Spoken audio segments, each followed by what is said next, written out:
বাংলাদেশের বহুবিধ ফসলভিত্তিক গবেষণা প্রতিষ্ঠান বাংলাদেশ কৃষি গবেষণা ইনস্টিটিউট, যেটা আমাদের সকলের কাছে বাড়ি নামে পরিচিত।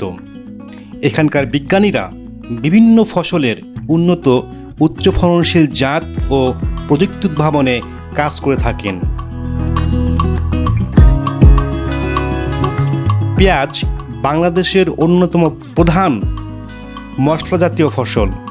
বাংলাদেশ কৃষি গবেষণা ইনস্টিটিউটের আঞ্চলিক মশলা গবেষণা কেন্দ্র এ পর্যন্ত 54টিরও অধিক মশলা ফসল নিয়ে তাদের গবেষণা কার্যক্রম চলমান রেখেছেন। তার মধ্যে প্রধান মশলা ফসল পেঁয়াজ অন্যতম।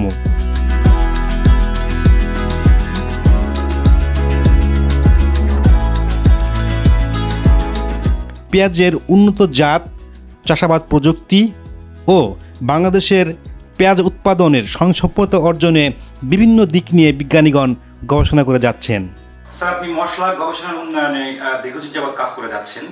আমাদের যে মশলা ফসল আছে সেই মশলা ফসলগুলোর মধ্যে যেই প্রধান যে মশলা ফসল আমাদের পেঁয়াজ, এই পেঁয়াজ চাষে কৃষকগণ অনেক সময় দারুণভাবে তারা লাভবান হয়, আবার অনেক সময় তারা একটু ক্ষতিগ্রস্ত হয়ে থাকে। আমাদের মাননীয় কৃষিমন্ত্রী মহোদয়ের একটা দিক নির্দেশনা ছিল যে 4 বছরের পেঁয়াজ উৎপাদনের স্বয়ংসম্পূর্ণতা অর্জন করতে হবে। এই যে স্বয়ংসম্পূর্ণতা অর্জন, এই গত 4 বছরে আপনি পেঁয়াজ গবেষণার একজন গ্রুপ লিডার হিসাবে কতটুকু অগ্রসর হয়েছেন বলে আপনি মনে করছেন? ধন্যবাদ।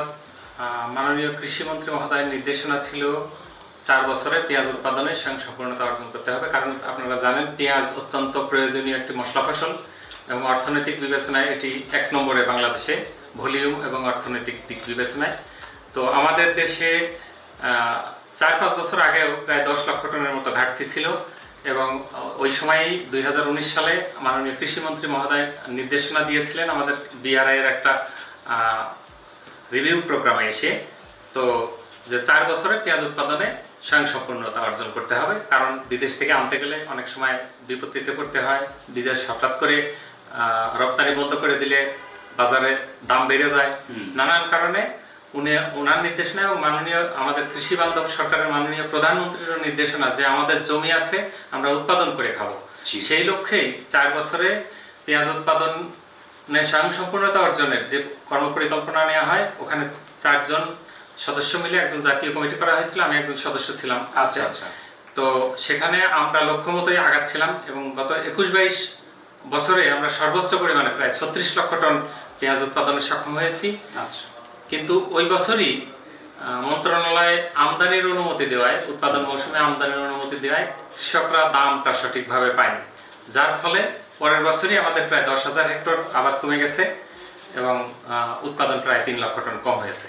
ফলে এই বছর একটু ঘাটতি দেখা দিয়েছে এবং আমাদের মন্ত্রণালয় এ ব্যাপারে অবহিত আছেন এবং ওনারা সঠিক দিক নির্দেশনা দিচ্ছেন, আমরা সেভাবে এগিয়ে যাচ্ছি। কৃষি গবেষণা থেকে উদ্ভাবিত নতুন নতুন যে উচ্চ ফলনশীল জাতগুলো, এগুলো এবং কৃষি সম্প্রসারণ অধিদপ্তর এই জাতগুলো, বিভিন্ন উন্নত জাতগুলো এবং প্রযুক্তিগুলো মাঠে নিয়ে যাচ্ছে। কৃষকরাও আগ্রহ করে এবছর দাম পাওয়াতে আগ্রহ করে চাষাবাদ করছে এবং এবছর আমরা আবার আশা করি আমাদের উৎপাদন আরো বেড়ে যাবে এবং এবছর বা আগামী বছরে আমরা আশা করি যে আমরা স্বয়ংসম্পূর্ণ হয়ে যাব।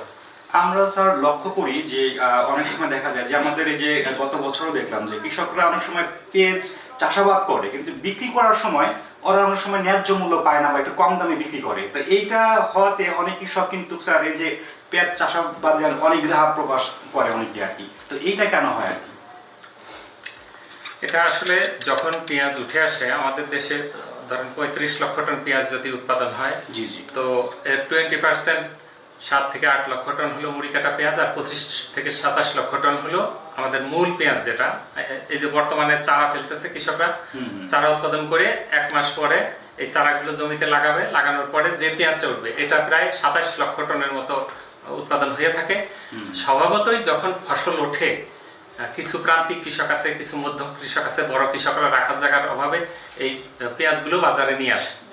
তো সেই সময় স্বভাবতই একটু দাম কমবে, এটা স্বাভাবিক। কিন্তু ওই মৌসুমে মার্চ থেকে গত বছর আমাদের মাননীয় কৃষিমন্ত্রীর নির্দেশনা এবং সম্মানিত কৃষি মন্ত্রণালয়ের সচিব মহোদয়ের একটু পরিকল্পনার ফলে মার্চ এপ্রিল মে 3 মাস পেঁয়াজ আমদানি বন্ধ ছিল এবং ফলে কৃষকরা সঠিকভাবে দাম পেয়েছে এবং দাম পাওয়ার ফলে কৃষকরা আগ্রহী হয়েছে এবং এবছরে আমরা আশা করছি যে এটা ওভারকাম করে যাব এবং কৃষকরা যদি সঠিক দাম পায় তাহলে আবাদও আলটিমেটলি বাড়বে স্বয়ংসম্পূর্ণতা অর্জন হয়ে যাবে।